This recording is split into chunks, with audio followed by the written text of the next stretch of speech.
Bien, este es el video correspondiente a el contenido de la séptima sesión, la clase número 7, correspondiente a la parte de teledetección del curso. En la sesión anterior, nosotros revisamos algunas alternativas en cuanto a lo que es el preprocesamiento de imágenes orientado a la corrección, a la eliminación de diferentes distorsiones y de diferentes fuentes de ruido y de errores en la información que contiene una imagen de sensores remotos. En esta ocasión, esta sesión se dedicará a lo que es la aproximación a un par de procesos, un par de técnicas de análisis que son útiles para extraer información temática de una imagen de sensores remotos. En este caso dejamos un poco atrás lo que es el preprocesamiento como tal, lo que es la aplicación de realces, operaciones de punto, operaciones de contorno, estiramiento de contraste y filtrado digital espacial. Y nos vamos a concentrar en un par de procesos que son las clasificaciones de imágenes de sensores remotos y las combinaciones de bandas para estar en posibilidad de extraer de manera sencilla, de manera muy económica en el trabajo, entre comillas, información temática, información específica sobre las diferentes coberturas, sobre los diferentes objetos y elementos que conforman el continuo espacial en una imagen de sensores remotos. Para esta ocasión vamos a utilizar el programa ENVI, pero vamos a utilizarlo en una modalidad o en una versión distinta. Ya verán ustedes en un rato más por qué les propongo esta idea. ENVI 5.3, de hecho desde el ENVI 5.0, nos ofrece la posibilidad de manejar el programa en dos versiones diferentes.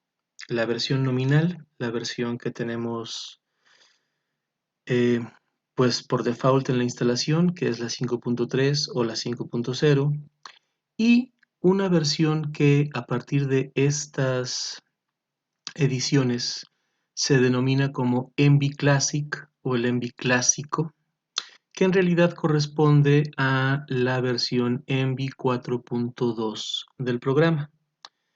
ENVI 4.2 fue la versión más exitosa y de hecho sigue siendo la versión más exitosa del programa. Ustedes, quizás por situación de prejuicio normal de juventud, consideran que lo más novedoso siempre se da o siempre tendrá que ser lo mejor.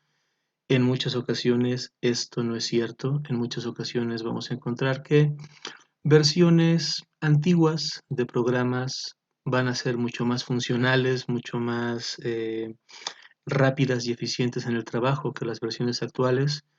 Sin ir más lejos, por ejemplo, pues la parte práctica de sistemas de información geográfica la veremos con ArcMap, ArcGIS 10.5, pero vean pues en mi escritorio que aparte de tener ArcMap, tengo mi dulce y fiel ArcView 3.n, que todavía hoy, 15 años después, 18 años después, de hecho, de que saliera al mercado esta versión, la 3.0, 3.1, 3.2, 3.3, todavía estas versiones, las 3N, desde mi particular punto de vista y desde la perspectiva de muchos compañeros y de muchos colegas que se dedican a esto de las ciencias geoespaciales, sigue siendo la mejor versión del programa, la más rápida, la más intuitiva, la más completa, la más adaptable, la más funcional.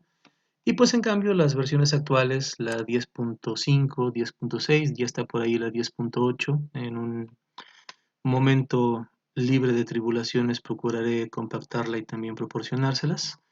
Pues son versiones nuevas, sí, son versiones novedosas, sí, son versiones que aparentemente ofrecen más, sí, pero en cuanto a desempeño, en cuanto a trabajo, en cuanto a versatilidad, se quedan muy cortas. Se quedan muy cortas de esta humilde versión 3N que salió pues hace casi ya 18 años, cuando un servidor comenzaba apenas en esto del mundo de los sistemas de información geográfica. Lo mismo pasa con Envy. Envy 5.3 es muy buen programa, me gusta mucho, es un programa muy compacto, muy funcional, incluso didáctico. Ustedes han visto ya la interfaz, está llena de botoncitos, es de fácil acceso, todo está muy bien ordenadito, muy bien acomodadito. Pero Envy Classic, a pesar de que tiene una interfaz de usuario menos agradable, es una interfaz más agresiva, mucho más agresiva de hecho que la del Envy 5 o la del Envy 53, sigue siendo la mejor versión del programa por los mismos principios en cuanto a funcionalidad, versatilidad, eh, incluso estructura de información. Me parece que es mejor que las versiones nuevas. No soy un renegado del futuro, no soy un renegado del presente, reconozco pues las virtudes, los beneficios y los avances que las nuevas versiones en ocasiones, en muchas ocasiones, traen a lo que es la vida cotidiana de un analista dedicado al manejo de este tipo de información, pero también no soslayo el hecho de que en muchas ocasiones esos avances pues son meramente espejos, son espejitos. Por ejemplo, si ustedes comparan la versión 10.5 de ArcMap con la 10.6, con la 10.8 incluso que acaba de salir, las diferencias son mínimas. Las diferencias realmente son orientadas ya a usuarios que tienen un nivel de conocimiento y una profundización considerable, a un nivel ya experto en el uso del programa. Para un usuario inicial, para un usuario promedio incluso, las diferencias son inexistentes. Puede trabajar perfectamente bien la misma información con cualquiera de las tres versiones. Eh, no sé, no soy mucho de teléfonos celulares, la verdad, no me gustan mucho. A mí con que me permitan llamadas, mensajes WhatsApp y memes, con eso estoy feliz.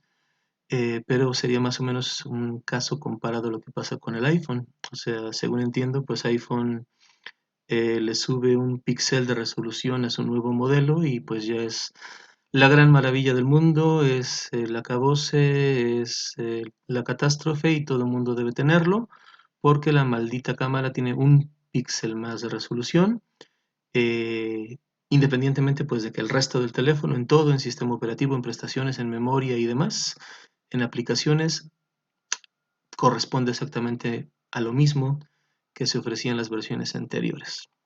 Por ponerles, digamos, un ejemplo, ese tipo de situaciones de obsolescencia programada o de aparentes innovaciones que no son tales ya en el uso cotidiano, sucede también en el entorno de trabajo de lo que es la teledetección ambiental y de los sistemas de información geográfica.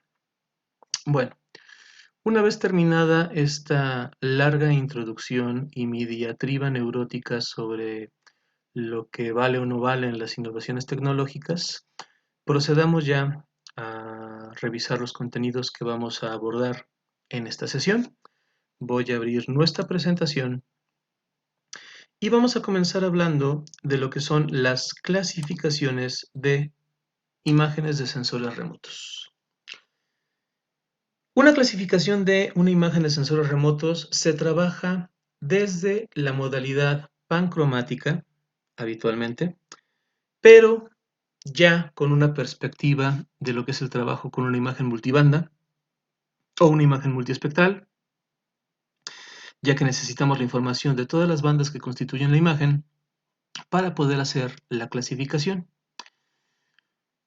Una clasificación de imágenes implica que nosotros agrupemos en categorías o clases de información los diferentes píxeles que constituyen la totalidad de nuestra imagen.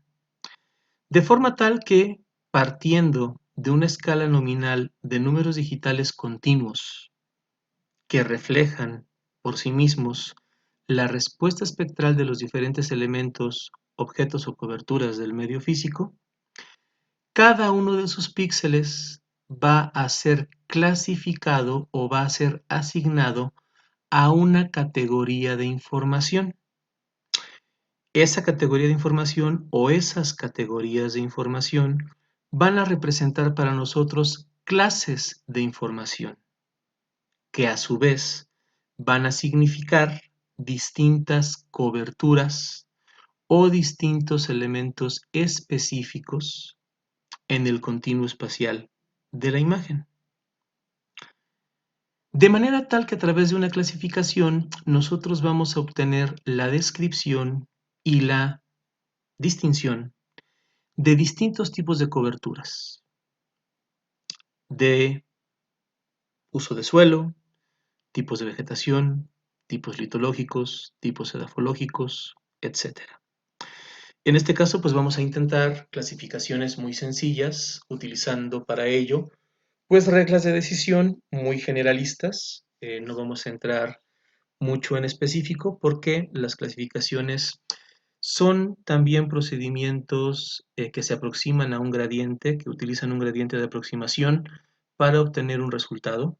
No son procesos que mediante la única ejecución en una ocasión del proceso nos vayan a dar un resultado 100% fiable o a un 100% de confianza, sino que son procesos graduales, procesos sucesivos.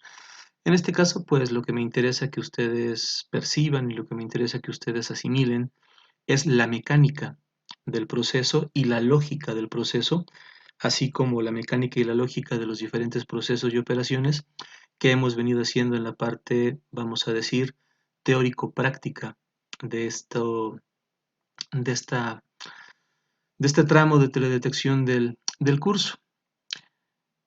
Vamos a tener dos tipos de clasificaciones: las llamadas clasificaciones no supervisadas y las clasificaciones supervisadas.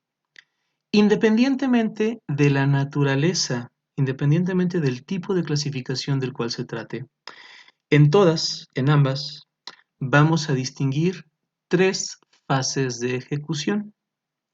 La primera de ellas es la definición de las clases o categorías de información que van a servir como una regla de decisión para que el programa ejecute el proceso, asigne los píxeles a una clase o categoría determinada de información que representa a su vez una cobertura o un elemento específico del medio físico, y posteriormente, pues ya dada la ejecución del proceso, el programa nos devuelva esas categorías agrupadas. Esta fase también se llama fase de entrenamiento y es la fase en la cual reside la diferencia operativa entre ambos tipos de clasificaciones, entre las clasificaciones no supervisadas y las supervisadas, como les señalaré en un momento más. La segunda fase es, digamos, ya la ejecución de la técnica como tal, la ejecución del proceso, que representa o que implica la agrupación o la asignación de los píxeles de la imagen en una de las categorías que han sido definidas previamente. A esta segunda fase también se le conoce como la fase de asignación. Y por último, viene la tercera fase, que es la comprobación y la verificación de los resultados. Esta comprobación y verificación se realiza de distintas maneras. Obviamente lo recomendable, o un proceso muy recomendable para que sea realizada, pues es la actividad en campo, es el caminamiento en campo, para que el usuario o el analista verifique en la realidad que el píxel asignado a una clase corresponde efectivamente a esa cobertura o a ese elemento del medio físico en la realidad. Además, se puede uno apoyar en el uso de cartografía temática, o sea, un mapa de suelos, un mapa de usos del suelo, un mapa de vegetación, un mapa de edafología, un mapa de tipos litológicos, un mapa geológico, etcétera, etcétera. Y también se puede uno apoyar para comprobar y validar estos resultados en métodos estadísticos, en la ejecución de diversos métodos estadísticos para verificar el alfa o para verificar el nivel de varianza, la confianza que se tiene en la ejecución del proceso. Generalmente esos métodos estadísticos pues implican el análisis o el corrimiento de un análisis de componentes principales, un modelito de regresión lineal, simple o multivariada, y también algunas personas o algunos analistas proponen la ejecución de otro tipo de técnicas, como por ejemplo un modelo de pareamiento cruzado, o bien ya teniendo el ACP, los componentes principales, proponen lo que es la ejecución de scatterplots o de gráficas de dispersión para ver la variación en la distribución de los diferentes datos. En este caso, cada dato pues, es representado por el valor de un píxel. En este sentido, nosotros no vamos a llegar en este curso a ese tipo de comprobación y verificación de resultados. Eh, Hay otra alternativa que ustedes pueden tomar, que es una materia que se llama Fundamentos de Percepción Remota. Originalmente esa materia la impartía un servidor. Por diversas situaciones ya no la doy. En este caso, de alguna u otra manera, se le heredé a mi discípulo bien amado, el maestro Fabián. Y también hay otra materia que se llama Procesamiento Digital de Imágenes, que también hace algún tiempo la impartió un servidor. Tampoco la doy yo ya más. En este caso la dan por parte del personal académico de la carrera de Ingeniería Topográfica y Fotogramétrica.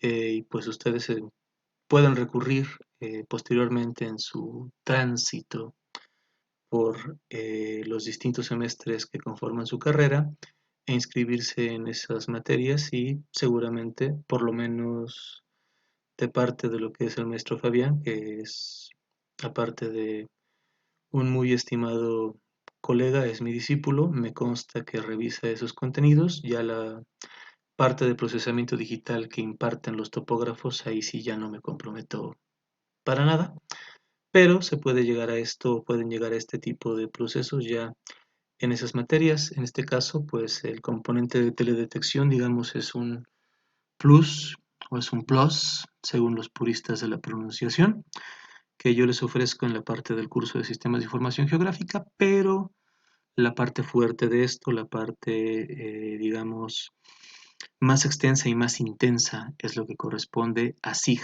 a Sistemas de Información Geográfica como tal. Bien. ¿Cuál es la diferencia operativa entre ambas clasificaciones cuando hablamos de la primera fase o de la fase de entrenamiento? La definición digital de las categorías va a ser la siguiente. En una clasificación no supervisada, esta primera fase de asignación de categorías la realiza por sí mismo el programa que se está utilizando. Lo que hace el programa es definir esas clases o categorías de información de acuerdo a la similitud y a la afinidad entre los distintos valores o números digitales de los píxeles que conforman la imagen. De forma que, bajo este esquema no supervisado, el usuario únicamente corre el proceso, únicamente ejecuta el proceso, pero no tiene una participación activa en la definición de las clases o categorías de información. Es el programa el que decide cuántas clases, bueno, no cuántas, el que decide, mejor dicho, los límites con los cuales va a dividir o va a partir las distintas clases que el usuario le pida. ¿Cómo lo hace? Lo hace básicamente a través de un algoritmo estadístico que determina distancias entre los distintos valores o números digitales de la imagen, agrupando en una categoría en específico aquellos que son cercanos y por lo tanto el programa interpreta que presentan un comportamiento similar y separándolos de otros que son lejanos y por tanto el programa interpreta que no poseen comportamientos similares. En cambio,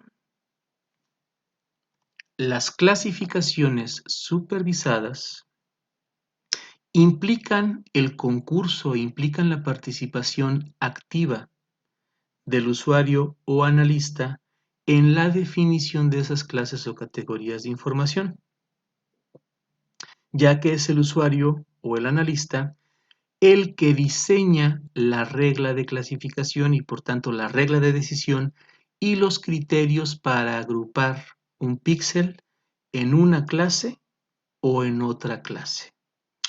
Hay varias maneras de realizar esto, como veremos en un ratito más.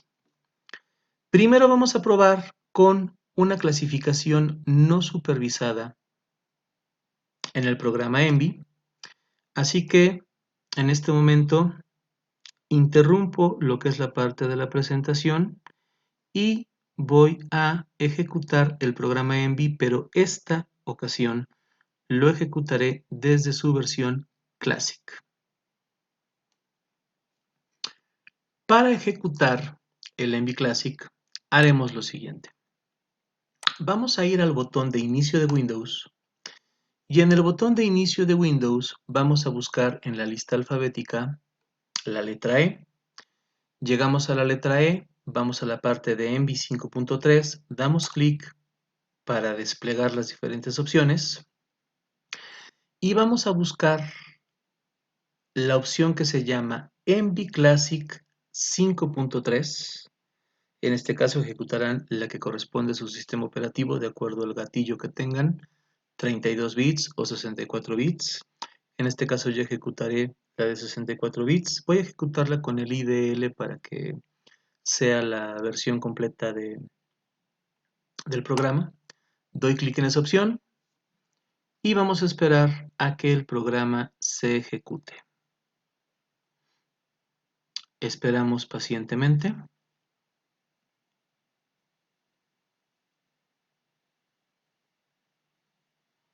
Corre ya el IDL. El IDL básicamente es el soporte informático. Y aquí me manda un mensaje. Vamos a corregirlo. Me pide permitir el acceso. Le voy a decir que sí. IDL, les decía, es el manejador o el codificador informático del programa.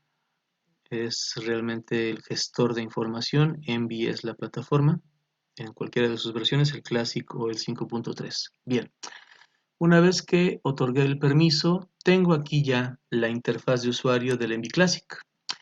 Como pueden ustedes apreciar, es un mundo de diferencia respecto al Envy 53. El Envy 53 pues es todo un entorno de trabajo en lo que es una ventana.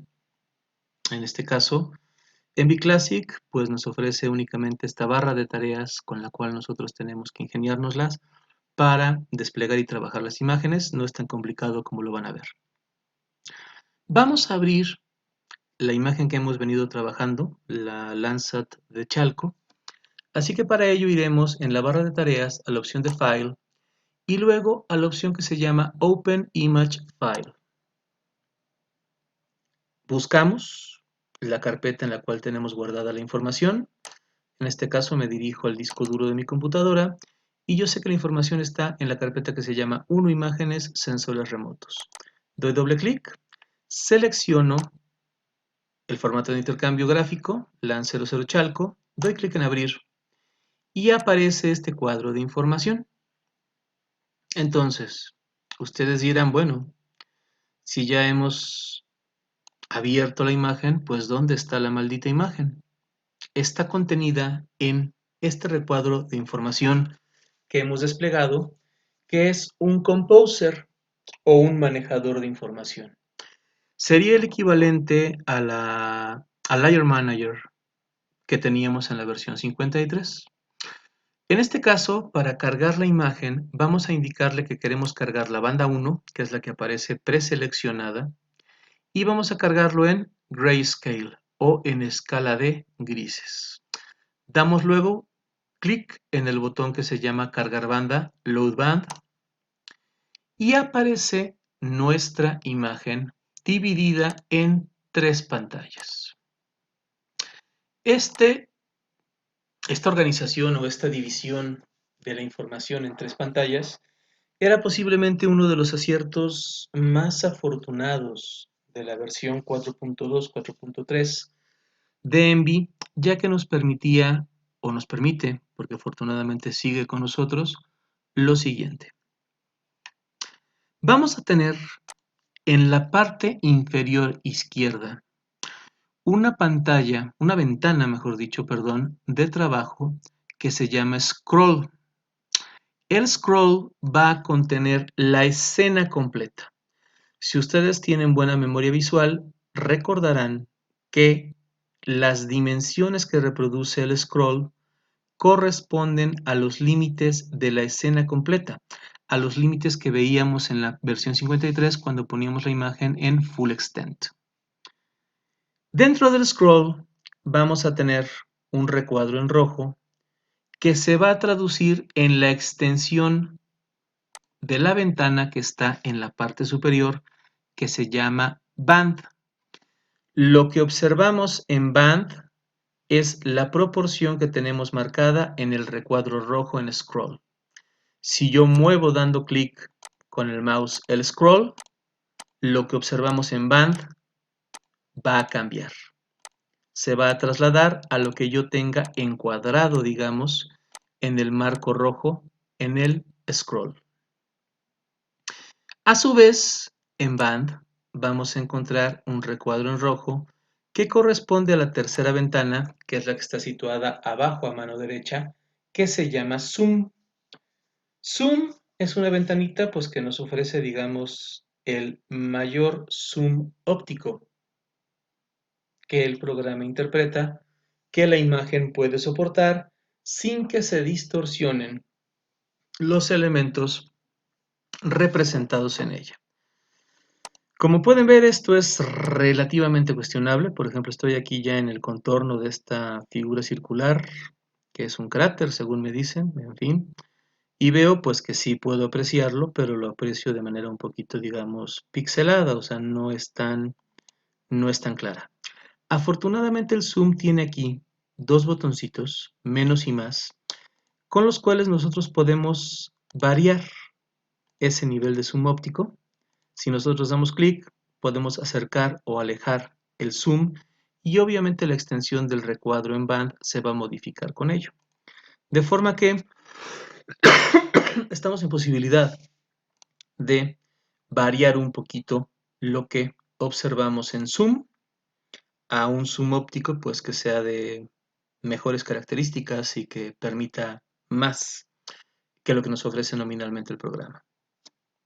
Les decía que esta administración de la información en ENVI 4243, que ahora se conoce como el Classic, es muy buena. ¿Por qué? Porque nos permite segmentar el trabajo. No tenemos que estar pendientes de herramientas de visualización, ni de niveles de zoom, ni de niveles de auto zoom o de zoom óptico en el programa, sino que realmente el encuadre de la información en cuanto a lo que es la atención visual que se le pone a un determinado segmento o a una determinada porción de la imagen depende ya directamente del criterio del usuario. No estamos a merced o no estamos operando en virtud de lo que nos establecen zooms categóricos, como son los que propone la versión 5.3. Además, esta división en diferentes ventanas tiene una ventaja operativa muy importante, como lo veremos en un momento más. Solamente por hacer mención de algunas cosas, las herramientas, las diferentes alternativas de análisis que revisamos en el 53 también están presentes aquí en Envy Classic. En Basic Tools tenemos, por ejemplo, lo que es la opción de las estadísticas, calcular estadísticas, como lo vimos en su momento en el 53. También tenemos la opción de filtros, aquí están en filtros, convoluciones y morfología, como lo vimos en la opción también en la alternativa o en la versión de Envy 5.3.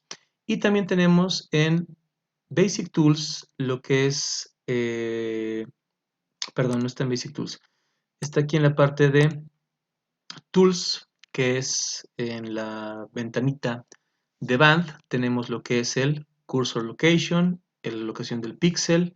Tenemos también los perfiles espectrales en X, Y y en Z.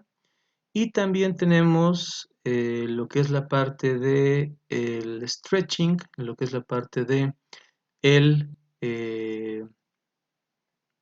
estiramiento de contraste, que está en esta parte, en esta opción de Enhance. Por eso en la sesión anterior creo que incluso se me escapó este término, Enhance, para referirme a lo que es el stretching, según recuerdo. Aquí tenemos pues diferentes opciones para realizar el stretching en los términos o en términos más o menos similares a los que hemos o los que habíamos venido manejando en la parte de el MV53. También podemos nosotros obtener pues prácticamente cualquier prestación o cualquier módulo, submódulo, operando o herramienta de análisis del 53 está presente aquí en MV Classic, a lo mejor en otra ruta, en otra distribución, pero aquí estará también.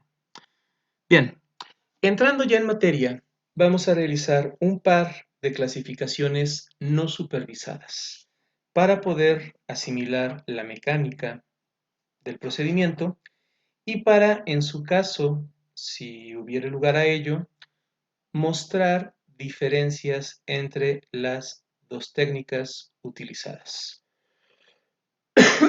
Vamos a ir en la barra principal de tareas a la opción de clasificación y en clasificación vamos a pedir que sea no supervisada. Hay dos métodos, que es el método de K-medias, K-means, y el método de isodata o isodata. Vamos a ver si la ejecución de ambos métodos nos ofrece diferencias en el resultado de la clasificación. Vamos a probar primero con isodata o isodata. Damos clic en la opción y nos pide un archivo input. Recordemos que el archivo input será siempre nuestra imagen original. Damos clic sobre ella, damos clic en OK y aparece este cuadro de diálogo que nos pide seleccionar los parámetros para la ejecución de la clasificación. Nos pide un número de clases mínimo y máximo. En mínimo propone 5, en máximo 10, para poder verificar que haya diferencias con el otro método. Vamos a forzar aquí que el mínimo sea 5, pero el máximo también sea 5. Luego nos pide seleccionar un número máximo de iteraciones. Esto hace referencia a las ocasiones o a las veces o a los ciclos de computadora que el programa va a ejecutar el proceso. En este caso vamos a dejarlo en una iteración para que no tarde tanto, se lo va a correr una sola vez. La tercera opción, el Change Threshold, nos marca un 5%. En este caso, esta opción lo que les indica es el nivel de confianza o lo que sería el nivel de varianza que va a tomar el programa como un límite para partir estadísticamente las clases o las categorías de información, o sea, píxeles que se comporten a un 95% similar o tengan un 5% estadístico en la diferencia de su comportamiento, van a ser repartidos en una misma clase o diferenciados y asignados a otra. Déjenlo ahí, un 5% es algo aceptable. Luego pide un mínimo de píxeles, un número mínimo de píxeles en clase para agrupar una clase, 1. Obviamente nunca va a agrupar una clase con un solo píxel, ignórenlo. Pide un valor máximo de desviación estándar entre las clases, que es una desviación estándar que más o menos corresponde a lo que es el árbol de decisión o la carga de decisión del 5%. Una distancia mínima entre las clases, también del 5%, que como pueden ver, pues se corresponde con el valor que tenemos acá arriba. Este del merge pairs hace referencia pues al máximo nivel de pares en merge que pueden ser utilizados para separar una clase. Ignoren este dato, no tiene realmente mucha relevancia, déjenlo en 2. Y también nos ofrece la posibilidad de meter o de jugar con los parámetros estadísticos para la división, para la partición de las clases, asignando una desviación estándar máxima de la media y una distancia máxima de error. Por el momento yo prefiero que lo ignoren, porque si uno mete parámetros estadísticos más extremos, más marcados, el programa va a dejar una buena cantidad de píxeles sin asignar a una clase o categoría de información. Vamos a llevar el resultado a la memoria. Vamos a dar clic en OK. Y una vez que ha corrido el proceso, en el Composer, en la parte de arriba, nos aparece algo que se llama Memory One. Este Memory One contiene ya la información de la clasificación. Vamos a dar clic sobre ISOData, que es el método, con el botón derecho, y luego damos clic normal a la opción que se llama Load Band to New Display, cargar banda a un nuevo display. Damos clic y vemos que aparece otro juego de ventanas que replica el juego de ventanas donde tenemos la opción, perdón, la versión original de la imagen. Esta es la otra gran ventaja operativa que tiene ENVI 4.3.4.2 con respecto al ENVI 5.3. En ENVI 5.3 lo vimos cuando estábamos haciendo los filtros. Teníamos, digamos, que despintar y pintar capas. Obviamente las capas que quedaban abajo, pues quedaban tapadas, quedaban cubiertas por las capas que estaban arriba en el Layer Manager. Y aquí podemos manejar dos juegos de ventanas que nos permiten comparar información de manera simultánea. Bien, vemos que el programa ha agrupado clases de píxeles y que nos las muestra de acuerdo a un código de colores. En este caso estamos observando rojo 1, verde 2, azul 3, amarillo 4 y azul clarito 5 colores que corresponden a las 5 clases que nosotros le solicitamos al programa en su momento. ¿Qué es lo que sabemos con certeza? Que los píxeles pintados en color rojo son parecidos entre sí y no se parecen a los píxeles pintados en amarillo, en verde, en azul o en el otro azul. ¿Qué son esos píxeles en rojo? No lo sabemos con certeza, pero lo podemos interpretar. Si ustedes ven el scroll, van a notar que el rojo se distribuye principalmente en la ladera de la elevación, en el cuerpo de agua del perrito, y tenemos por ahí algunos otros manchones rojos que si ustedes tienen memoria visual recordarán que también correspondía o que todos estos manchones rojos más o menos se distribuyen en las mismas porciones, en las mismas áreas en las cuales encontrábamos vegetación. Ustedes me preguntarán, bueno, ¿por qué si es vegetación, el perrito, que de antemano sabemos que es un cuerpo de agua, aparece pintado en color rojo? Aparece pintado porque seguramente el perrito es un cuerpo de agua que tiene una gran cantidad de materia orgánica disuelta en la columna de agua. O sea, tiene muchas algas. Las algas, ustedes saben, independientemente del tipo de alga o de la clase de alga que sea, la inmensa mayoría de ellas, excepto un par de familias de algas, no voy a entrar en detalles, no son biólogos, lo que hacen pues es, digamos, el pigmento principal que presentan es la clorofila. Por tanto, esa materia orgánica, esa cantidad, ese volumen de materia orgánica disuelto en la columna de agua del perrito, condiciona que este cuerpo de agua se agrupe como un comportamiento espectral parecido, similar al de la vegetación. Lo que observamos en el azul clarito debe corresponder, por supuesto, a mancha urbana. Vemos que se distribuye más o menos de manera regular donde estaba la mancha urbana. Lo que observamos en color verde puede deberse o puede ser también una vegetación de otras características, de otra fenología, de otra complejidad a la que está marcada en color rojo.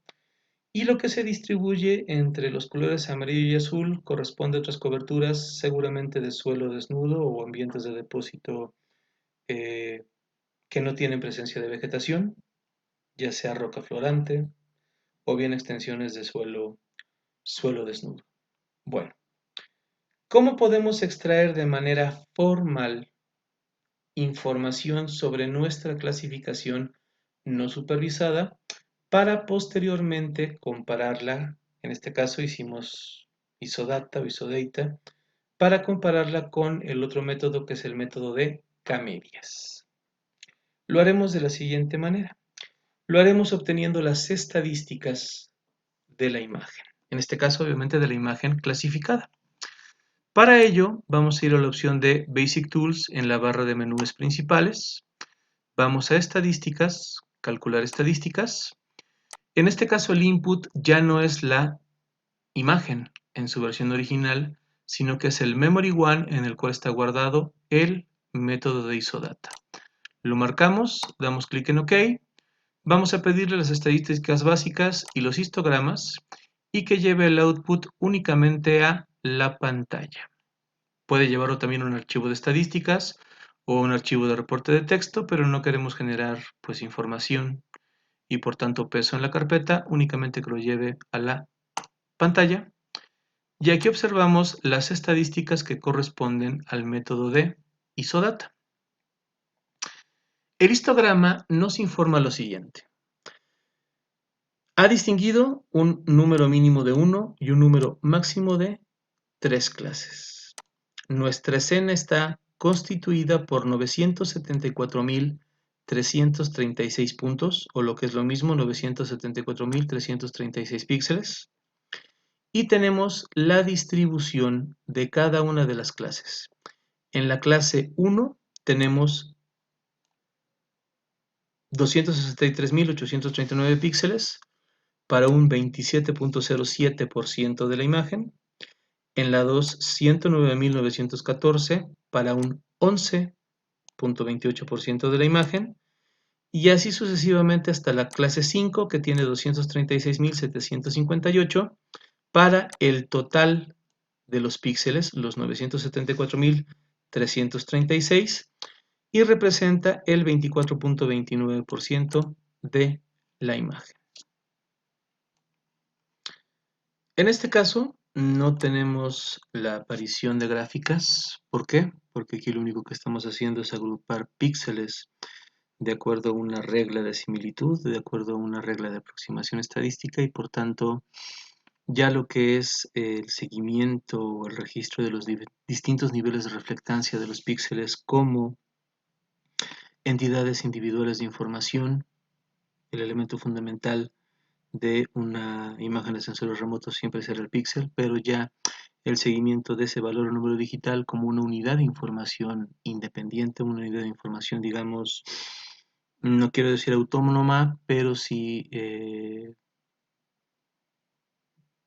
individual al resto de los píxeles, no tiene ya una aplicación, no tiene ya una importancia en la ejecución de este tipo de técnicas, en la ejecución de este tipo de procesos.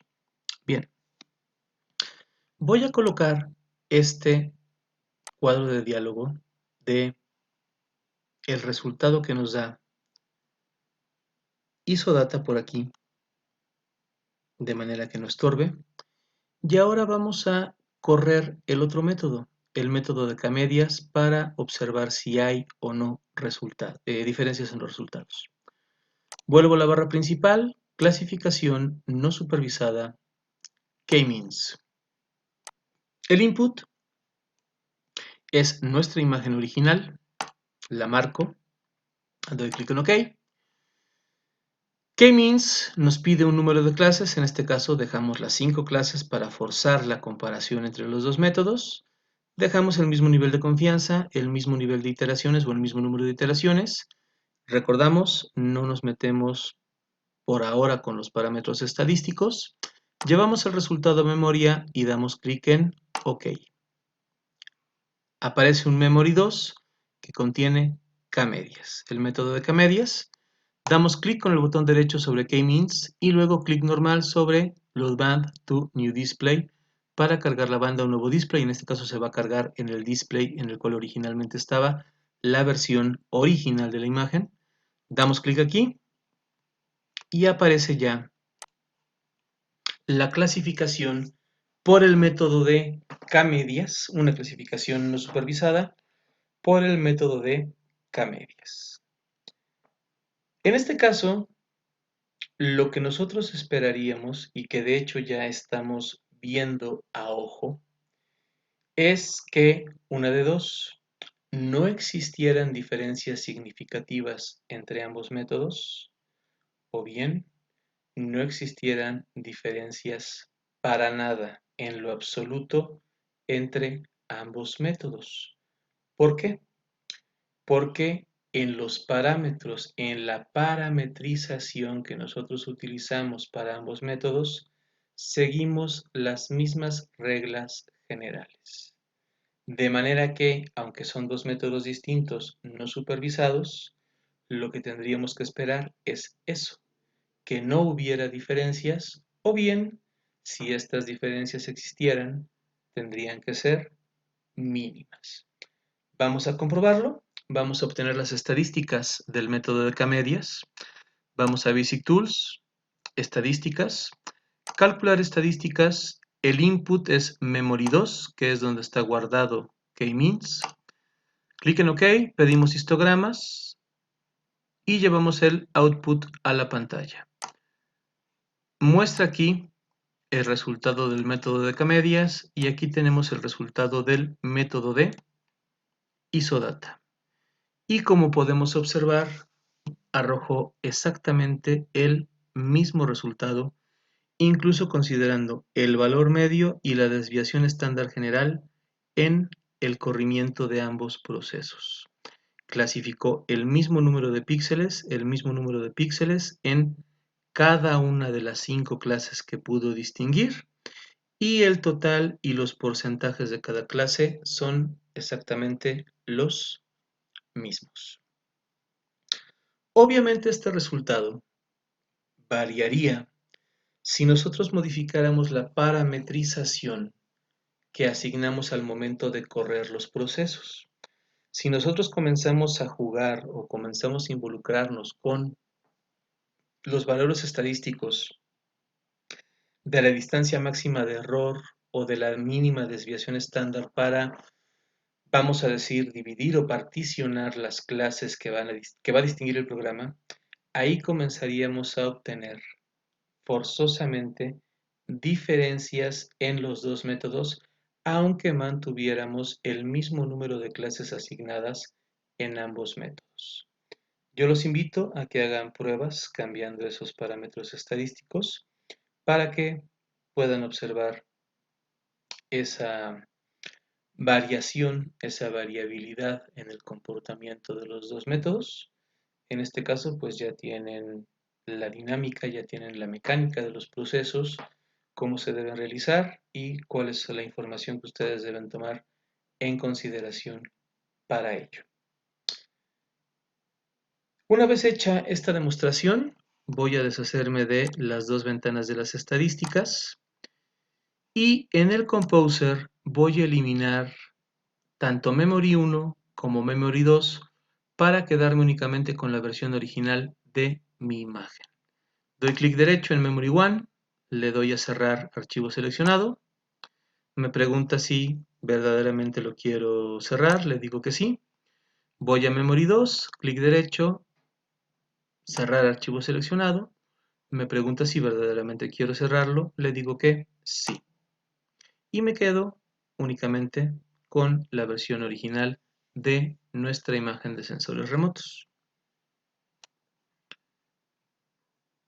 Ya que revisamos las clasificaciones no supervisadas, es momento de abordar la contraparte, que en este caso pues son las clasificaciones supervisadas. Habíamos quedado que, a diferencia de las no supervisadas, en las supervisadas el usuario o analista intervenía de manera activa en lo que es la generación, la creación de la regla de clasificación o de la regla de decisión para poder agrupar y distinguir las distintas clases o categorías de información dentro de la imagen. Bien, existen varios métodos para poder realizar esto. En este caso, pues vamos a ocuparnos de el más sencillo, el más rápido para generarlo, que es el método de las regiones de interés. Bien, ¿en qué consiste el método de las regiones de interés? Nosotros tenemos una imagen problema, en este caso, la que están observando en la diapositiva. Si ustedes son observadores, se podrán dar cuenta que la imagen que estamos trabajando es en realidad un pequeño recorte de esta escena que tenemos aquí. De hecho, ese pequeño recorte que nosotros estamos trabajando, pues es más o menos la porción en la cual estoy yo paseando el puntero del mouse. Vemos que es el oriente del Estado de México y la parte de Puebla. Aquí de hecho están los volcanes, el Iztaccíhuatl y el Popocatépetl.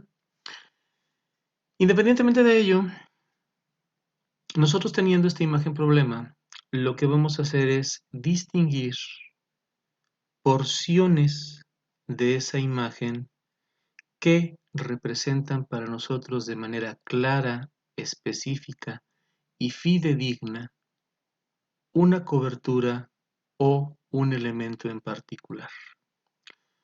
Vamos a seleccionarlas y sobre ellas vamos a digitalizar polígonos.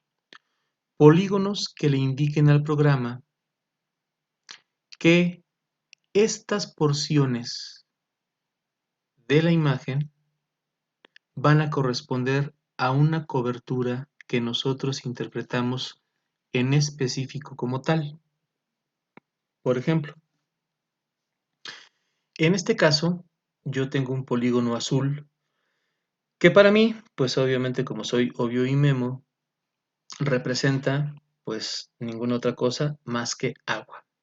Ese polígono azul es el que está dibujado o digitalizado en este cuerpo de agua y consta de 5629 píxeles. Tengo otro polígono amarillo, que es este de aquí, que para mí representa cultivos u otros usos del suelo, que está conformado por casi 30.000 píxeles. Tengo un polígono blanco, que para mí representa la mancha urbana, que es este polígono de aquí, que está conformado por 18.200, casi 300 píxeles.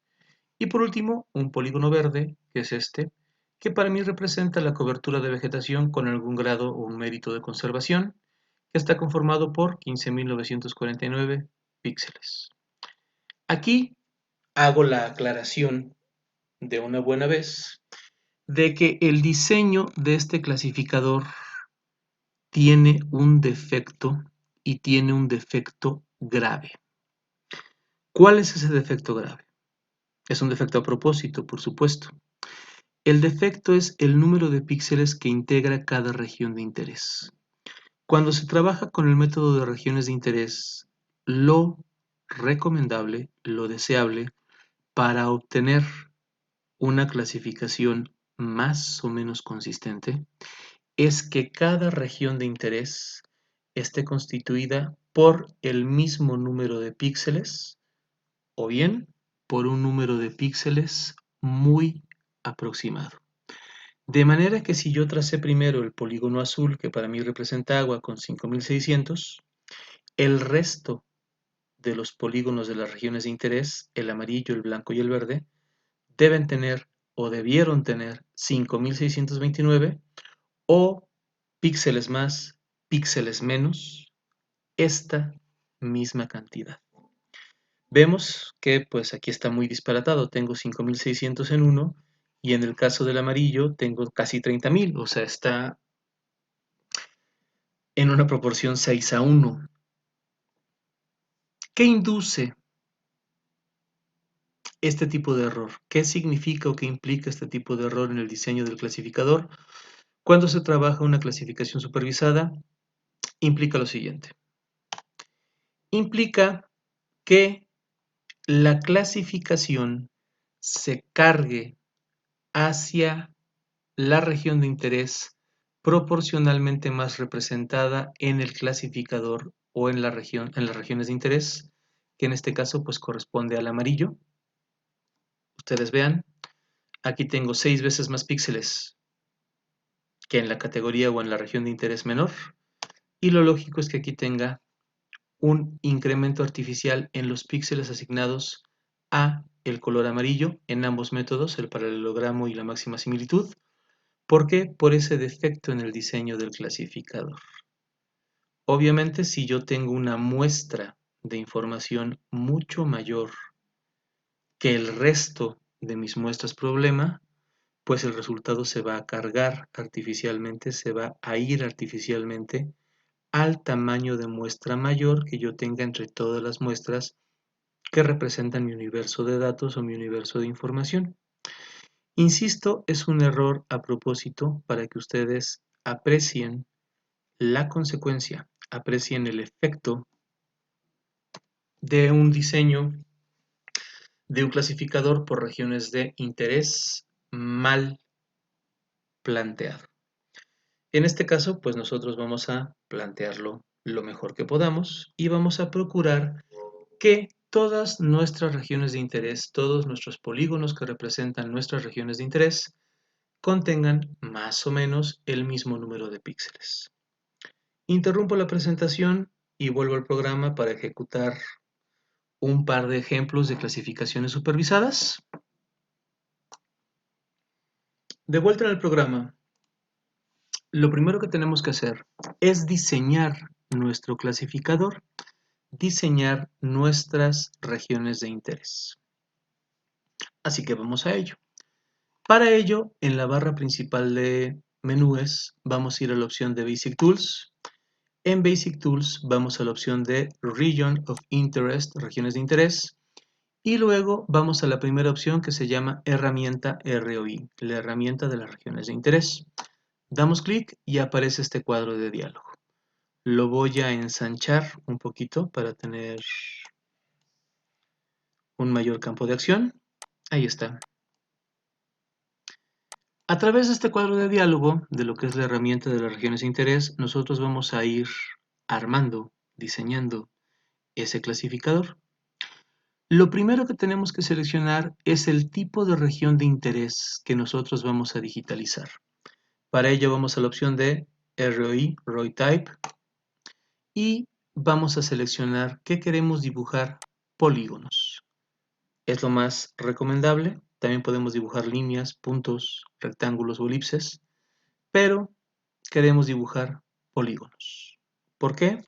Porque pues es lo más sencillo de digitalizar y también es lo que la forma, la figura geométrica que nos permite aproximarnos más a lo que es la nivelación del número de píxeles que integran cada región de interés. La segunda opción a tomar en cuenta es el multipart. En este caso está en off. Pónganlo en on, perdón, ahí está on, para no únicamente dibujar un polígono por categoría, sino poder dibujar varios. De manera que si nos quedamos muy cortos, podemos dibujar un segundo, un tercero, un cuarto, un quinto polígono, hasta nivelar el número de píxeles de todas las regiones de interés o de todas las clases o categorías de información. Bien, ya que tenemos eso, tenemos que seleccionar la fuente de información o la ventana que vamos a utilizar para digitalizar los polígonos. Mi sugerencia es que ustedes trabajen en la ventana que se llama Image, que corresponde a esta, al band. ¿Por qué?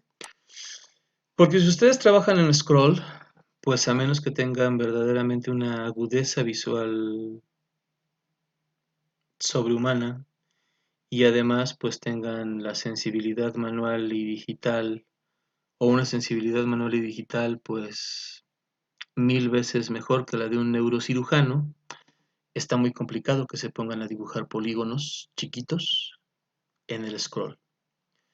Si ustedes trabajan en el zoom, pues obviamente van a tener que recorrer el zoom muchas veces para obtener una cobertura que sea representativa de la región de interés que ustedes quieren marcar. Pero en cambio, el band o el image nos ofrece una dimensión mucho más cómoda y asequible para poder trabajar. Así que marquen image como la fuente de información desde la cual van ustedes a digitalizar los polígonos de las regiones de interés. Ahora vamos a comenzar con la primera región de interés. Hay que asignarle un nombre, así que damos doble clic en la opción de Rename. Y lo primero que yo quiero digitalizar es agua. Ya que asigné el nombre de agua, doy Enter y voy a asignarle un color. Doy doble clic. Y en este caso, pues como somos obvios y memos, el agua lo queremos en color azul. Pongo azul en inglés, importante, blue, no acepta el comando en español. Doy Enter y ahora puedo dirigirme a la parte del band, a digitalizar el agua. Para ello, pues yo sé que el perrito es un cuerpo de agua. Aquí vemos incluso pues la turbidez del perrito, así que voy a seleccionar una porción que no esté tan turbia, que no tenga tantas plumas de sedimento, que no tenga aparentemente tanta materia orgánica. Y voy a trazar mi primer polígono. Comienzo a dibujar, dando clics, y una vez que quiero cerrar mi polígono, doy un clic con el botón derecho, aparece ese recuadrito o esa señalización en amarillo que me indica que ya voy a cerrar el polígono y lo cierro dando clic, perdón, ya me equivoqué, ahí está, y lo cierro dando clic con el botón izquierdo del mouse. Y me equivoqué otra vez. Yo no tengo mucho talento para digitalizar, pero bueno. Sirva esto para señalarles cómo borrar una región de interés mal digitalizada o con la cual hemos tenido problemas. Es muy simple, la marcamos desde el cabezal, damos clic sobre el cabezal y le vamos a dar clic en el botón que se llama borrar ROI. Borramos y ya queda la región de interés vacía. Voy a volver a digitalizar la región de interés del agua. Así que de nuevo le asigno el nombre, agua, le asigno el color, blue, y comienzo a dibujar. Va de nuevo, dibujo mi polígono en la parte que no está tan eutrofizada del cuerpo de agua del perrito. Le doy clic para la señalización en amarillo y lo cierro. Ay, otra vez. Voy de nuevo, ya estoy cansado y a mí esto de digitalizar nunca me ha gustado para absolutamente nada. Borro la región de interés y voy de nuevo a digitalizar desde el inicio.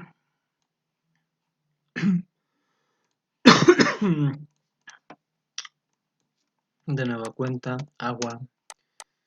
El color quiero que sea blue. Y ahora sí vamos a digitalizar ya para salir de esto. Dibujo mi polígono, bueno, selecciono la fuente de imagen, dibujo mi polígono. Doy un clic derecho para marcar ese visualizador en amarillo. Vuelvo a dar clic derecho para cerrar mi polígono. Y pues veo que aquí ya tengo un polígono constituido de 245 píxeles. Por tanto, el resto de las regiones de interés que yo integre tendrán que ser más o menos de este número de píxeles. Es relativamente poco, son pocos píxeles, así que voy a dibujar otro polígono para integrarlo a esta región de interés. Voy a tomar ahora esta parte del perrito dibujo, marco, cierro y tengo ya 406 píxeles. No es mucho, pero vamos a hacer el resto de las regiones de interés más o menos de este mismo número de píxeles. Es muy probable que arroje una buena parte de la imagen sin clasificar porque el tamaño de muestra es relativamente limitado en mi caso, así que vamos a ver qué sucede. Para crear una nueva región voy al botón de nueva región y ahora voy a ocuparme de la vegetación, así que le voy a poner como nombre vegetación. Y de igual manera, pues como somos obvios y memos, queremos la vegetación en color verde. ¿Dónde hay vegetación? Yo sé que hay vegetación en esta parte de la ladera. Así que comienzo a dibujar mi polígono de vegetación. Doy un clic para marcarlo y lo cierro. Tengo 537, está aproximado 100 píxeles, no es tampoco tan grande la diferencia. Voy a una nueva región, en este caso voy a ocuparme de lo que sería la mancha urbana, así que como nombre le pongo urbanos, y los urbanos los quiero en color blanco. Voy a donde sé que está la mancha urbana y trazo mi polígono de la mancha urbana. 532 está bien, está muy aproximado. Voy a una nueva región. En este caso voy a buscar suelo u otro tipo de ambientes de suelo o roca desnuda, así que voy a poner suelo como tal genérico y este suelo lo voy a querer en color amarillo, así que voy hacia donde hay suelo desnudo. Aquí vemos por ejemplo cultivos, pero hay cultivos no ocupados y también suelo desnudo, así que voy a tomar un polígono de esta porción, lo marco 454, voy a tomar un pequeñísimo polígono de aquí 478. Así lo voy a dejar con estos dos poligonitos. Y por último, vamos a discriminar o vamos a intentar distinguir lo que es la presencia de cultivos. Así que voy a una nueva región. Voy a poner que quiero una región de interés que sean cultivos. Y pues que me la deje en color rojo. Así que voy a donde yo sé que hay cultivos, que puede ser esta parte de aquí. Trazo mi región de interés. La marco. La cierro. 501. Bien. Como pueden ver, más o menos todas las regiones de interés han quedado con el mismo número de píxeles, un número de píxeles muy aproximado. La variación más grande que tengo es por ahí unos 100. De hecho, voy a intentar corregirla. Regreso al del agua, me voy de nuevo al perrito y voy a trazar un polígono accesorio para compensar esa diferencia. Tengo ya 454. Vamos a cambiar, en este caso voy a irme al zoom para poder trazar un polígono más aproximado en los límites del perrito. Estoy en el zoom, así que trazo mi polígono. Ahí está, 480, ya lo aproximé bastante bien. Tenemos ya, o tengo ya, más o menos el mismo número de píxeles en cada una de las regiones de interés. Ahora que ya he terminado el diseño del clasificador, voy a guardar estas regiones de interés. Voy a guardarlas como un archivo para usarlas ya en el proceso de clasificación. Para guardarlas en la herramienta ROI Tool, vamos a la opción de archivo y vamos a la opción de salvar o guardar regiones de interés. Aparece este cuadro de diálogo que nos pide marcar los ítems que queremos guardar. En este caso marcamos todos con Shift en el teclado. Los sombreamos hasta que tenemos los 5 items o las 5 regiones de interés. Pueden dar clic en el botón, seleccionar todos los items también. Luego hay que darle ruta y nombre a la información, así que en esta parte de Enter Output File Name vamos a Choose y vamos a guardar estas regiones de interés en nuestra carpeta de trabajo. Y como nombre, pues le voy a poner el acrónimo de mi nombre, edu, abrir, y va a generar un archivo que se va a llamar edu.roi o las regiones de interés de edu. Damos clic en OK, verificamos en la carpeta de trabajo, en este caso voy a la carpeta que hemos venido trabajando de las imágenes y veo que ya está guardado aquí el archivo de regiones de interés con la extensión ROI, un tamaño pequeñito de 2 kilobytes, de manera tal que ya he terminado el trabajo con la herramienta de las regiones de interés, salgo de ella y ahora ya puedo proceder a lo que es la clasificación supervisada de mi imagen. Para la clasificación supervisada probaremos dos métodos de igual manera. Vamos a ir a la opción de clasificación en la barra principal de menús y luego la opción de supervisado. Vamos a probar dos métodos, uno que es teóricamente generalista y otro que es teóricamente mucho más estricto. En este caso se trata del primero, el método del paralelogramo, que es considerado un método generalista. Es un método, digamos, que no es demasiado específico, no es demasiado particularizador en las clases que puede categorizar. Damos clic en paralelogramo, el input es nuestra imagen que es LAN 00-Chalco, clic en OK, seleccionamos todos los ítems de las clases o de las regiones de interés. En este caso muestra o plantea un valor máximo de desviación estándar de 3.0 de la media. Déjenlo como está, lleven el output a memoria y también el output rule a memoria. Clic en OK, va a generarlo y arriba se generan dos archivos nuevos. Un memory 3 que contiene nuestra regla de clasificación y el memory 4 que contiene el método del paralelogramo. Vamos a cargar este método, la clasificación por paralelogramo, clic derecho sobre ella, cargar banda, un nuevo display y aquí tenemos el resultado de la clasificación. En este punto, independientemente de lo bien o mal ejecutada que esté la técnica, de lo bien o mal ejecutado que esté el proceso, aquí a todos nos van a salir resultados diferentes. ¿Por qué? Porque obviamente todos tenemos un número distinto, un volumen distinto de píxeles en las regiones de interés y además la sensibilidad del método pues va a variar en torno a ello. Por tanto, no hay un resultado correcto o incorrecto, sino que hay resultados más o menos aproximados a lo que sería la clasificación ideal de la información.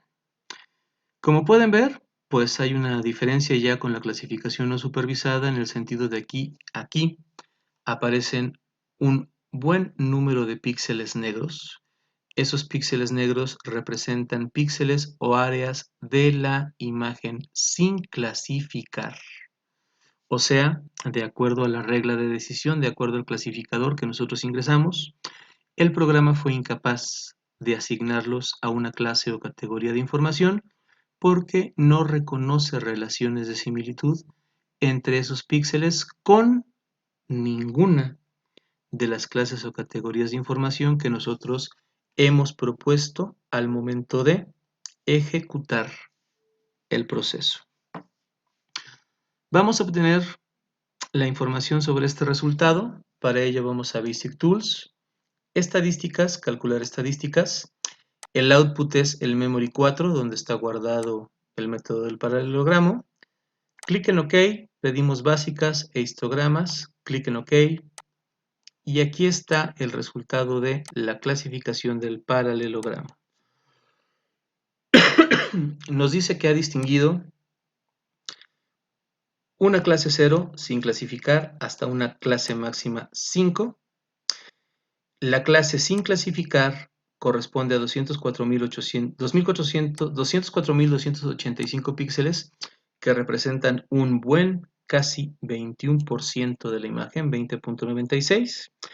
En la clase 1 únicamente agrupó 1471 para el punto 15 y así hasta la última clase, la 5, 197.174 para el 20.23% de la imagen.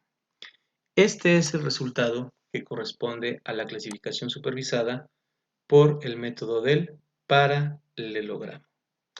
Vamos ahora a probar el otro método, que es un método teóricamente más estricto, que es, les había dicho, si mal no recuerdo, en clasificación supervisada, íbamos a probar el método de máxima similitud. De hecho, vamos a probar también un tercero, que es la distancia de Mahalanobis. Vamos primero con máxima similitud. El input es la versión original de nuestra imagen, LAN00-Chalco. Cargamos todos los ítems de las regiones de interés. Pedimos las mismas 5 clases. Llevamos el output a memoria y el rule también a memoria. Damos clic en OK. Dice que excede la memoria caché disponible en el sistema. Le decimos que sí, no importa, lo lleva a la memoria. Damos clic en OK. Aparece un memory 6, que es la memoria 6, que contiene la máxima similitud. Vamos a cargarla en este display. Botón derecho sobre ella, cargar banda al nuevo display. Y pues vemos que efectivamente entre los dos métodos hay diferencias y diferencias marcadas en los resultados. Eso ya lo podemos apreciar incluso a un nivel visual, ya que observamos pues que a diferencia del método del paralelogramo, el método de máxima similitud, al ser más riguroso, digamos, tiende a clasificar un mayor porcentaje, un mayor volumen de píxeles de la imagen. Vamos a ver si clasificó el 100% o si se quedaron por ahí algunos píxeles sin asignar una clase o categoría de información. Para ello vamos a las estadísticas, a Basic Tools, estadísticas, calcular estadísticas. El input es el memory 6, clic en OK. Pedimos estadísticas básicas e histogramas, clic en OK. Y vemos el resultado de la máxima similitud. Vemos en este caso que ha clasificado el 100% de la imagen. Vemos que distingue una clase 1 hasta una clase 5. Los valores obviamente de la media y la desviación son distintos en ambos métodos. Y el caso de la máxima similitud distingue una primera clase con un valor de 1 constituida por 2857 píxeles para un porcentaje de 0.29% de la imagen. Una clase 2, 112.256 para el 11% y así sucesivamente hasta la clase 5 con 565.506 para el 58% y el 100% acumulado de la imagen. Como podemos observar, sí hay diferencias y diferencias significativas entre la ejecución de ambos métodos, en la ejecución de ambos métodos de una clasificación supervisada. Como pueden ver, en la opción de clasificación hay otras opciones, distancia mínima, la distancia de Mahalanobis, el Spectral Angle Mapper, el Binary Encoding. Hagan pruebas, algunos de ellos son más estrictos que otros, vean cómo se comportan las clases, también no se limiten a 5 clases, intenten distinguir otro tipo de coberturas en la imagen para que ustedes puedan seleccionar un rango mayor al momento de diseñar su clasificador o sus regiones de interés.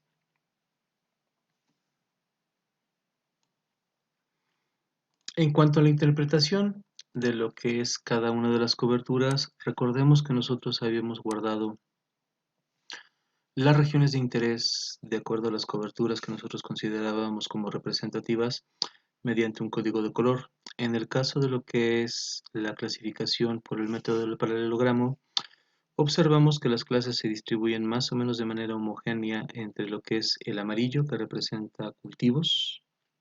No, perdón. El amarillo representaba suelo desnudo, un ambiente de depósito sin vegetación ni otra cobertura. Rojos, vemos pues la presencia de los cultivos. Azul, los cuerpos de agua. Blanco, la mancha urbana. Y verde, la vegetación. Vemos que todas se distribuyen más o menos de manera homogénea, a excepción del cuerpo de agua, que incluso vean, parte del perrito, que nosotros sabemos que es agua, lo dejo sin clasificar. En el caso de la máxima similitud, vemos una distribución también más o menos homogénea de las clases en lo que corresponde a lo que es la parte de vegetación, lo que es la parte del rojo, que sería cultivo. Aquí el método se va más a interpretar el rojo cercano al verde, o sea, lo que interpreta o lo que nosotros habíamos caracterizado como cultivos. Esto obviamente no es necesariamente lo mejor, no es lo más ortodoxo. Sabemos que aquí en esta parte no hay vegetación, por tanto no tendría que aparecer en color rojo, sino tendría que aparecer en color amarillo.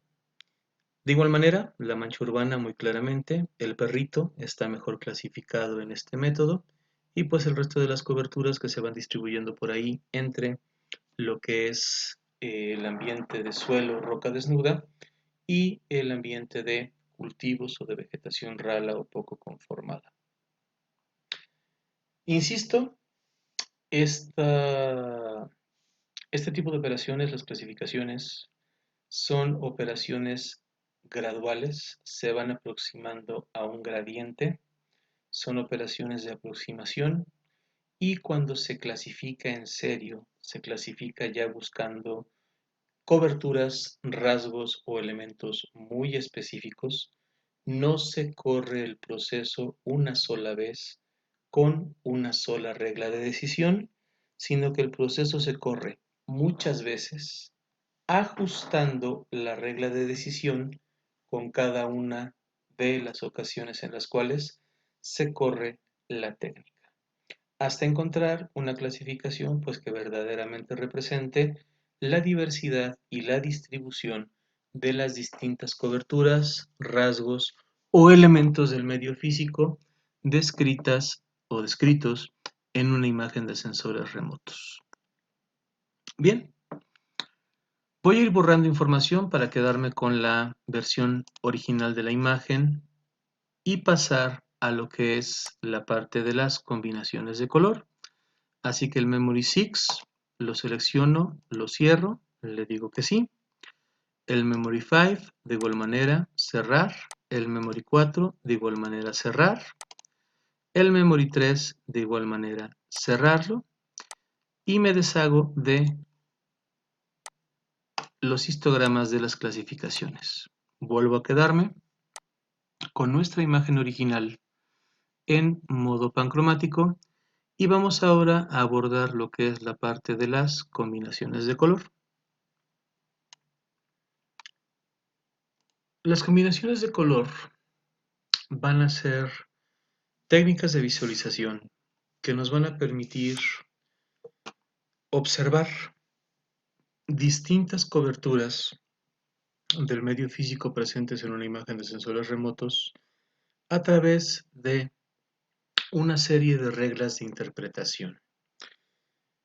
Hoy día, prácticamente la totalidad de los materiales disponibles van a ser imágenes de sensores remotos que pueden ser trabajadas y pueden ser interpretadas visualmente en ambas modalidades, una modalidad pancromática, como lo hemos venido haciendo hasta el momento, pero también bajo una modalidad multiespectral. Es decir, podemos observar simultáneamente la lectura o la expresión de la reflectancia de los objetos del medio en distintas regiones o en distintas porciones del espectro electromagnético, por tanto en diferentes bandas, de manera simultánea.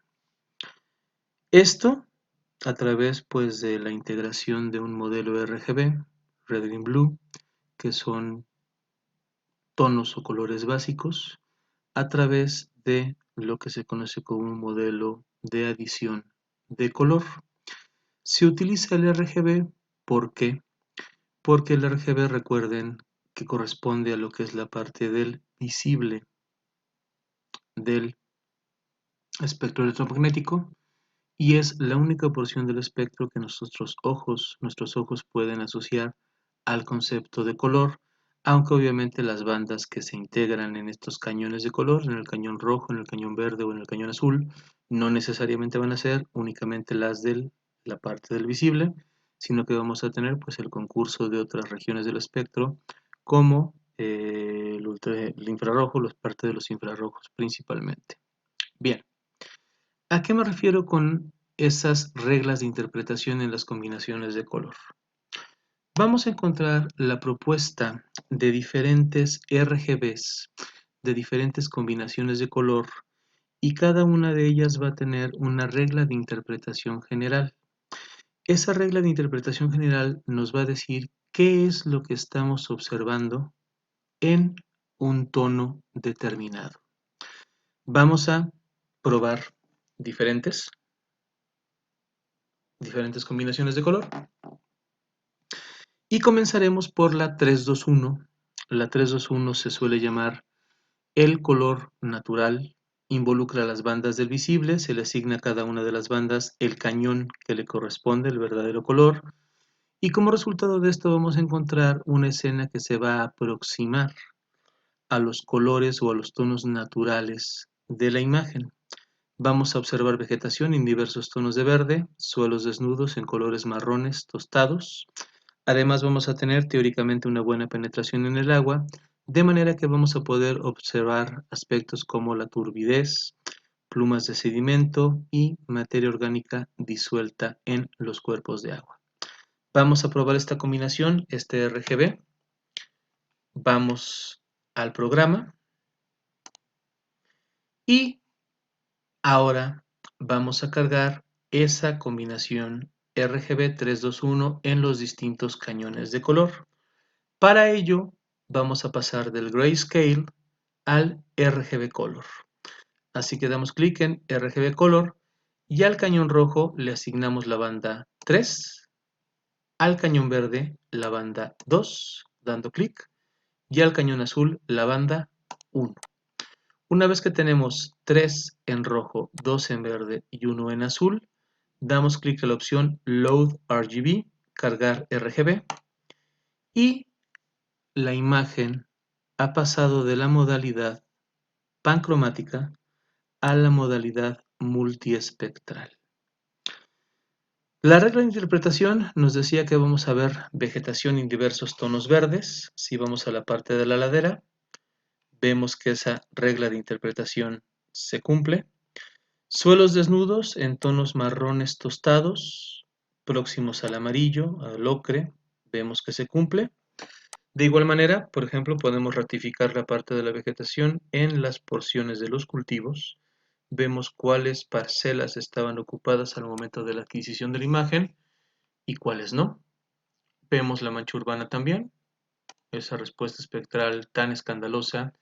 Y en la parte del perrito vemos lo que es la penetración que tenemos en los cuerpos de agua y como habíamos aventurado anteriormente, efectivamente, en el perrito hay un montón de plumas de sedimento y hay un montón de materia orgánica disuelta en la columna de agua.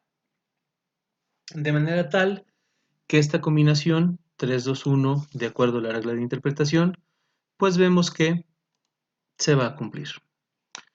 Probemos otra, 5-4-3. Esta ya involucra dos bandas infrarrojas, la 5 y la 4, la 4 y la 5. Es una simulación del color natural, pese a que utiliza dos bandas infrarrojas. Vamos a ver si se aproxima a lo que sería el natural, 5-4-3. En el rojo, clic en la banda 5, en el verde, clic en la banda 4 y en el azul, clic en la banda 3. Cargamos y observamos diferentes tonos, esta vez más disgregados de verde en la vegetación. Mientras más oscuro sea el tono, la vegetación tendrá un mayor mérito. tendrá una mayor calidad, un mayor grado de conservación, una mayor complejidad estructural vertical y horizontal, mientras el tono de color verde sea más claro, más entre comillas brillantes, pues vamos a observar vegetación que no tiene ese grado de calidad y esas características. Vemos suelos desnudos y ambientes de depósito desnudo en diferentes tonos marrones, incluso tonos que se aproximan un poquito al morado. Esto depende de la composición química del suelo. Mientras nosotros observemos tonos morados, hay una predominancia de minerales similares o correspondientes a lo que es el óxido de fierro. Si nosotros observamos unos tonos más dados a lo que es, digamos, un color café, un color pardo, un color por ahí, digamos, similar al café con leche, por utilizar alguna expresión, estamos observando la predominancia de minerales arcillosos. Vemos la mancha urbana, la vegetación, obviamente el cultivo en un verde un poco más luminoso, porque es una vegetación con menor complejidad estructural que un bosque. La parte del perrito, pues vemos efectivamente que tiene un montón de materia orgánica, un montón de cosas ahí disueltas en la columna de agua, y pues vemos la mancha urbana con su respuesta espectral característica. Probemos más. Vamos a probar la siguiente, que es la 432. La 432 es el color o el falso color infrarrojo, porque los tonos que nosotros observamos en la imagen se van a aproximar, se van a parecer a lo que veríamos en una fotografía obtenida con película infrarroja. Vamos a observar que debido a la asignación del rojo a la banda 4 en el infrarrojo cercano, resultará que todos los tonos de rojo, desde el más potente, desde el más oscuro, hasta los más pálidos, van a señalar la presencia de vegetación. Mientras más oscuro sea el color, la vegetación será más densa, mejor conservada, con mayor complejidad estructural. Mientras más claro sea el rojo, la vegetación será lo contrario, menos densa, tendrá menor complejidad estructural horizontal y vertical. Vamos a observar suelo desnudo, áreas de afloramiento de rocas en colores azules, celestes. El agua se va a observar en colores en tonos muy oscuros, azul muy oscuro a negro, dependiendo de lo que tenga disuelto en suspensión en la columna de agua. Y colores verdes a verdes azulados van a corresponder a parcelas aradas o bien a suelos que tengan un determinado contenido de humedad. Vamos a probar el 432, vamos al programa, en el rojo 4, en el verde 3, en el azul 2, damos clic en Load RGB y observamos pues lo que nos estaba dando la regla de interpretación, la vegetación en diferentes tonos rojos, dependiendo de su grado de conservación, dependiendo de su complejidad, dependiendo de su estado fenológico, de su salud. Vemos ambientes de depósito desnudos en diferentes tonos azules. Vemos el cuerpo de agua, el perrito. Vemos aquí cómo se manifiesta de nueva cuenta ese gran contenido de materia orgánica que se encuentra disuelto en él. Vemos también la mancha urbana y también vemos diferentes tipos de suelo, diferentes ambientes de suelo desnudo en tonalidades azules, en tonalidades parduzcas, en tonalidades pues que se aproximan a una escala entre el azul o un verde muy apagado. Vamos a probar otras combinaciones. Vamos a probar el 4, 5, 3, que es también una combinación que utiliza parte del infrarrojo. Es parecida a la 432, sin embargo, pues en esta vamos a ver realzada por la participación del infrarrojo medio el contenido de humedad en suelos o vegetales. Mientras más oscuros aparezcan los tonos, mayor humedad tendrá el suelo y mayor humedad tendrá la vegetación. Vamos al 453, en el rojo 4, en el verde 5 y en el azul 3. Cargamos y efectivamente es algo muy parecido a lo que observamos en la combinación de color anterior, pero vemos diferencias en los tonos en los cuales nos describe o en los cuales nos está mostrando la vegetación. Recuerden, mientras más oscuro sea el tono, mayor cantidad de humedad tendrá la masa arbórea o la vegetación en cuestión. Y también mientras más oscuro sea el tono, en este caso de los azules que describen los ambientes de depósito desnudos, de suelo principalmente, y mayor sea también ese tono, o más vivo, más oscuro sea ese tono, digamos, ocre, color café, café clarito, de los distintos tipos de suelo, mayor humedad tendrán en sus horizontes más superficiales. Vemos la mancha urbana, vemos aquí pues la vegetación que obviamente es muy diferente a los tonos que observamos en la ladera. De nueva cuenta, el perrito y aquí pues los diferentes tonos que observamos en las parcelas que están ocupadas o no y en estas porciones que pues son afloramientos o son ambientes de depósito carentes de vegetación. Continuamos. 721. 721 es una combinación de bandas que es utilizada de alguna u otra manera de forma asidua en geología para poder discriminar los minerales, para poder discriminar lo que son minerales arcillosos. También se observan aspectos de vegetación en verde y vamos a distinguir básicamente minerales arcillosos y óxidos de hierro. Los minerales arcillosos van a absorber más que reflejar la energía y el óxido de hierro van a absorber totalmente los minerales de óxido de hierro con óxidos de hierro van a absorber totalmente la energía. Vamos al 721 y aquí tenemos una situación. No tenemos una banda 7 por el tipo de sensor que estamos trabajando, que es un Thematic Mapper de sexta generación. Cuando sucede eso, vamos a utilizar la banda más aproximada a la banda que propone la regla de interpretación como tal.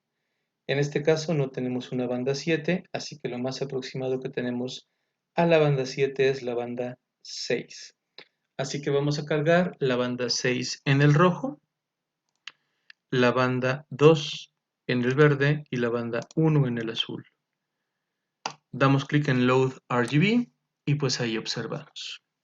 Los suelos o los ambientes de depósito, perdón, mejor dicho, desnudos que aparezcan en tonos rojizos, en tonos rosáceos, van a corresponder a la predominancia de óxidos de hierro. Los que aparecen en tonos cremositos, en tonos cafecitos, van a corresponder a la predominancia de minerales arcillosos.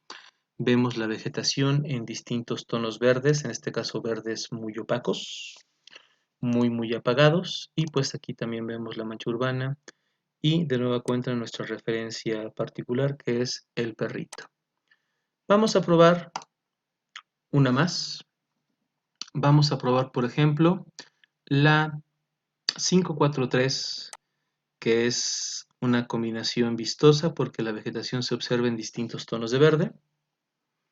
Vamos a probar en el rojo 5, en el verde 4 y en el azul 3, 543.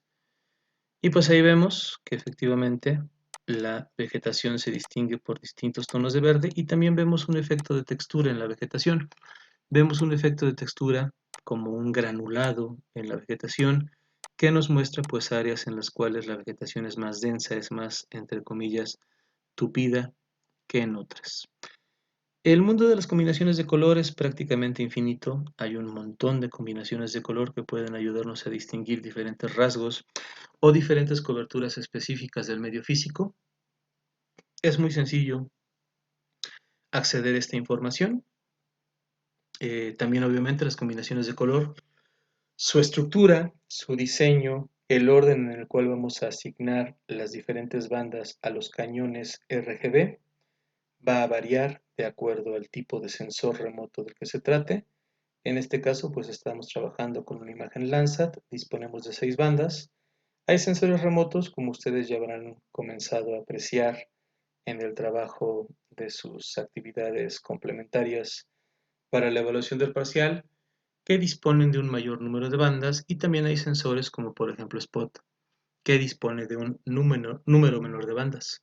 Por tanto, si ustedes quieren probar combinaciones de color, pues tienen que referirse al sensor en particular con el cual están trabajando para obtener lo que es la distribución de las bandas en los distintos cañones de color correspondientes al rojo, el verde y el azul. Con esto concluyo lo que es la parte de teledetección del curso formalmente. Todo lo que hemos revisado hasta este punto puede venir en el examen correspondiente al primer parcial. Obviamente esta parte práctica solamente vendrá, digamos, contemplada, vendrá considerada a un nivel conceptual. Perdón. Solamente les preguntaré definiciones, conceptos, para que ustedes relacionen la información. No contiene, digamos, ninguna ejecución práctica de las operaciones que hemos revisado en esta parte. Queda pendiente una práctica que es la conformación del layer stacking a partir de una imagen distribuida en bandas. En este caso, para que ustedes puedan construir el formato de intercambio gráfico de una imagen a partir de las bandas que constituyen esa imagen. En este caso es una práctica totalmente operativa, no involucra, digamos, mayor profundidad a un nivel conceptual, por tanto la dejo para el final de la parte de teledetección. Insisto, todo lo que hemos venido revisando desde la primera sesión hasta la sesión actual, hasta la presente sesión, puede venir incluido en el examen, así que revisen los contenidos con detenimiento, tomen apuntes. De todas maneras, en algunos días les mandaré yo por ahí un material de apoyo para que puedan complementar sus apuntes y vayan considerando ya prepararse para su examen parcial. No desaprovecho la ocasión para recomendarles que se mantengan constantes y firmes en sus medidas de protección. Hace un rato escuché la noticia de que ya estamos pasando los 88,000 muertos en el transcurso de la pandemia, y pues la gente seria que se dedica a hacer estudios serios, no políticos, como la Rata Gatell, hacen o proponen el escenario, la aproximación de que en menos de 4 semanas, por desgracia en México, tendremos ya más de 100,000 muertos derivados del COVID-19. Por tanto, insisto, cuídense. Esto es en serio, esto es una situación que ha afectado a muchas familias, por desgracia. Ustedes afortunadamente son jóvenes, pero no por eso son inmunes a la enfermedad, e incluso pues ya estamos en una situación en la cual ya no hay un cuadro clínico específico para lo que es la adquisición de la enfermedad, el desarrollo de la enfermedad y la posible defunción por la enfermedad. Han muerto personas de todo estrato, de toda condición física, de toda condición social y económica. No es una enfermedad de viejos. Hay muchos jóvenes que se han infectado y que han muerto. No es una enfermedad necesariamente de crónico-degenerativos, como nos han querido vender la idea. Insisto, hay muchos jóvenes que se han contagiado y han muerto. Por tanto, cuídense mucho, refuercen sus medidas de seguridad y de cuidado personal. No salgan a menos que sea estrictamente necesario, y si lo hacen, con todo el cuidado. Apoyen a su familia. Ustedes también, como jóvenes, como los más jóvenes de sus respectivas casas, pues tienen obligaciones con sus mayores.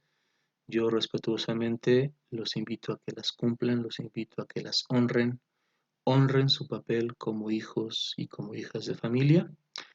Cuídense mucho. eh, Seguiremos en contacto por las vías tradicionales y seguirán escuchándome en el video restante que todavía queda por subir de la parte de teledetección, y cuando empecemos con lo que es la parte de sistemas de información geográfica, de igual manera. Cuídense mucho, eh, esténse lo más tranquilos posibles, pásenlo lo mejor posible y estamos en comunicación.